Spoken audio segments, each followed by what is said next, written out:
नमस्कार मित्रांनो, लग्नानंतर होईलच प्रेम या मालिकेच्या येणाऱ्या पुढील भागात आपल्याला खूप मोठा ट्विस्ट पाहायला मिळतोय. काउन्सिलर मॅडम काव्याला भेटायला तिच्या घरी आलेले असतात. तर ते काव्याला विचारत असतात की खरंच तुम्हाला डिवोर्स हवा आहे का? होऊन गेले पण तुमच्यात काही प्रोग्रेस झाली नाहीये. एकदा जर तुमचा डिवोर्स झाला ना, नंतर एक माझी भाची आहे, तिचं स्थळ मी पार्थसाठी सुचवणार आहे. तर आता हे ऐकताच काव्याला खूप राग येतो आणि ती म्हणते की पार्थ माझा नवरा आहे, मी अजूनही त्यांना सोडलेलं नाहीये. तर तुम्ही ते स्थळ कसं काय सुचवू शकता?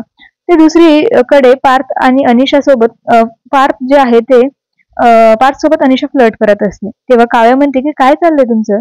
काव्या आता पार्थवर रागवतच म्हणते की मी समोर असताना तुम्ही माझ्या मैत्रिणीसोबत फ्लर्ट करताय का? तर पार्थ आता मनातल्या मनात बोलू लागतो की अरे वा, काव्याला जेलसी फील होते, म्हणजे नक्कीच यांच्या मनात माझ्याबद्दल प्रेम निर्माण होत चालले. काही नाही तरी 3 महिन्यात चांगलीच प्रोग्रेस आहे. पुढील आणखीन 3 महिन्यात तर मी काव्याला माझ्या प्रेमात पाडेलच. काव्या म्हणते की तुम्हाला समजतंय का मी काय बोलते? असं का पुतळ्यासारखं तुम्ही उभे आहात? तर मित्रांनो, आता काव्या जी आहे ती पार्थवर रागवते, पण याचा अर्थ तिला जो आहे ते पार्थ आवडतोय. बघूया आता पुढच्या भागात काय होतंय.